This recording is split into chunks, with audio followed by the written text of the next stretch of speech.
Je m'appelle Michel Ernst, je suis le stratégiste Action Senior pour CBC Private Banking. Je vais vous parler aujourd'hui des marchés boursiers asiatiques émergents. Pourquoi? Une récente étude de Bank of America a démontré que la plupart des gestionnaires de fonds internationaux qui ont été sondés plébiscitaient cette thématique pour 2021. Mais pourquoi cet engouement?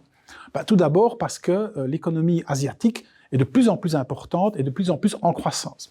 On l'a vu assez récemment lors de ce fameux accord de libre-échange signé entre la Chine et 14 autres pays asiatiques, qui représentent quand même 30% de la population mondiale et également 30% du PIB mondial. La Chine, évidemment, est le moteur. Et on l'a vu d'ailleurs les 40 dernières années, le PIB chinois a été multiplié par 75 contre 7 seulement, je dirais, pour les États-Unis. Les marchés boursiers, évidemment, ne sont pas au reste. On sait ainsi que depuis 2018, plus de la moitié des actions émises dans le monde sont par des sociétés asiatiques.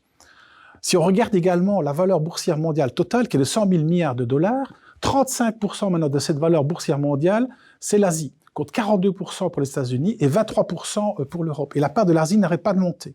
Et ne parlons même pas des indices. Depuis 2 ans, c'est la Chine qui affiche les meilleures performances boursières devant Wall Street. Par rapport à ça, évidemment, ce qu'on peut maintenant nommer les champions asiatiques sont également de plus en plus intéressants. Ainsi, si on prend les 100 premières sociétés cotées au monde, 21 d'entre elles maintenant sont asiatiques et surtout chinoises. Et évidemment, leurs performances n'ont rien à envier à leurs consoeurs de Wall Street. 2 exemples. Tencent, par exemple, qui est la plus grande société dans le mobile d'Internet en Chine, a vu son cours les 5 dernières années augmenter de 300%, soit autant que Apple, une des principales vedettes de Wall Street. Autre exemple, Kwai Moutai, qui n'est pas très connu chez nous, mais qui est le principal producteur d'eau de vie chinois, a vu son cours augmenter de 700% les 5 dernières années, soit beaucoup plus qu'Apple, Microsoft ou Amazon. Et quand on parle d'Amazon, qui ne connaît pas Alibaba, le principal concurrent chinois?